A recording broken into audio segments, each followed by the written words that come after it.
ಬರೇ 49ಕ್ಕೆ ಪಿಜ್ಜಾ ಸಿಗ್ತಾ ಇದೆಯಾ? ಹೌದು, ನೀವು ಕೇಳ್ತಾ ಇರೋದು ನಿಜ, ನಾನು ಹೇಳ್ತಾ ಇರೋದು ನಿಜ. ಎಲ್ಲಿ ಅಂತ ತೋರಿಸ್ತೀನಿ, ಬನ್ನಿ. ಹಾಯ್ ಫ್ರೆಂಡ್ಸ್, ನಮಸ್ತೆ. ನಾನು ನಿಮ್ಮ ಪ್ರೀತಿಯ ಹಿರೇನಗೌಡ. ನಮ್ಮ ರಾಯಚೂರು ವೆಂಕಿ ಅಣ್ಣನವರ ಆಫರ್ ಇರೋದು ವಿಡಿಯೋ ಮಾಡಿ ಬಿಟ್ಟಿದ್ದರು. ಅದಕ್ಕೆ ನಾನು ಮತ್ತು ಪರಶು ಮಸ್ಕಿಂದ ರಾಯಚೂರಿಗೆ ಬೈಕ್ ಮೇಲೆ ಚಿತ್ತಪತ್ರಡಾಗಿ ಹೊಂಟಿವಿ ನೋಡ್ರಪ್ಪ.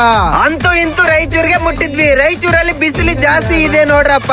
ಬಿಸಿಲು ತಡೆಯೋಕ್ ಆಗ್ಲಾರ್ದನ ಅಣ್ಣ ಹೇಳಿದ ಜಾಗಕ್ಕೆ ಬಂದ್ಬಿಟ್ಟು ಇಲ್ಲಿ ನೋಡ್ರಿ, ಟೈಮ್ ಪಾಸ್ ಕೆಫೆ ಅಂತೂ ಚಿತ್ತಪ ಜಬರ್ದಸ್ತ್ ಅದ. ಅದಕ್ಕೆ ಫಸ್ಟ್ ಸೀದಾ ಒಳಗಡೆ ಹೋಗಿ ನೋಡಿದ್ರೆ ಜನರಂತೂ ಫುಲ್ ರೇಸ್ ಆಗ್ಬಿಟ್ಟವ್ರೆ. ಏನಪ್ಪಾ ಇಷ್ಟೊಂದು ರೇಸ್ ಐತೆ ಅಂತ ಹೇಳಿ ಅಲ್ಲಿ ಒಬ್ಬರನ್ನ ಕೇಳಿದೆ. ಅಣ್ಣ, ನಾನು 1 ಅವರ್ ಆಯ್ತು ಬಂದು, ಇವಾಗ ಸಿಕ್ಕಿದೆ ಅಣ್ಣ ನಮಗೆ ಅಂತ ಹೇಳಿದ್ರು. ಹಾಗಾದ್ರೆ ನಾವು ಕೂಡ ಜಲ್ದಿ ಆರ್ಡರ್ ಕೊಡೋಣ ಅಂತ ಹೇಳಿ ಪಿಜ್ಜಾ ಆರ್ಡರ್ ಕೊಟ್ಟಿವಿ ನೋಡ್ರಪ್ಪ. ಪಿಜ್ಜಾ ನೋಡಕತ್ತಿದ್ರೆ ಬಾಯಲ್ಲಿ ನೀರು ಬರ್ತಾ ಇತ್ತು. ಜಲ್ದಿ ಇಸ್ಕೊಂಡು ತಿನ್ನೋಕೆ ಚಾಲು ಮಾಡಿದ್ವಿ. ಅಬ್ಬಾಬಾ, ಏನು ಟೇಸ್ಟ್ ಗೊತ್ತಾ, ಮಸ್ತ್ ಐತೆ ನೋಡ್ರಪ್ಪ. ಇದಲ್ಲದೇನೆ pizza, burger, sandwich, French fries ಎಲ್ಲನೂ ತಿಂದು ಟೇಸ್ಟ್ ಮಾಡಿದ್ವಿ. ಮಸ್ತ್ ಆಗಿತ್ತು ನೋಡ್ರಪ್ಪ. ಎಲ್ಲ ಟೈಮ್ ಅಲ್ಲೂ ಇವರ ಕಡೆ ಅತಿ ಕಡಿಮೆ ಬೆಲೆಯಲ್ಲಿ ತಿನ್ನೋ ಐಟಮ್ಗಳು ಸಿಗುತ್ತವೆ. ಕೆಲವು ಐಟಮ್ ಗಳ ಪ್ರೈಸ್ ಬಂದು ಎಗ್ 65, ಎಗ್ ಕಬಾಬ್ 60, egg dry 50, bread omelette 45, veg pizza 70, tandoor pizza 80, egg special rice 80, masala Maggi 50, veg ರೊಟ್ಟಿ ಫ್ರೈ 60. ಇವರ ಕಡೆ ಎಲ್ಲಾನು ಅತಿ ಕಡಿಮೆ ಬೆಲೆಯಲ್ಲಿ ಸಿಗುತ್ತದೆ. ಒಮ್ಮೆ ಆದರೂ ಇಲ್ಲಿ ಬಂದು ವಿಸಿಟ್ ಮಾಡಿ.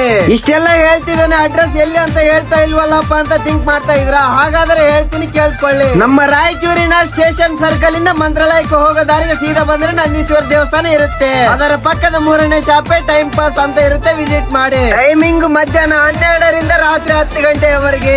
ಇನ್ನು ಯಾಕೆ ತಡ ಮಾಡ್ತಾ ಇದ್ರ? ನಿಮ್ಮ ಫ್ರೆಂಡ್ಸ್ ಎಲ್ಲರಿಗೂ ಕೂಡ ಶೇರ್ ಮಾಡ್ರಿ, ಅವರು ಕೂಡ ಬಂದು ವಿಸಿಟ್ ಮಾಡ್ಲಿ.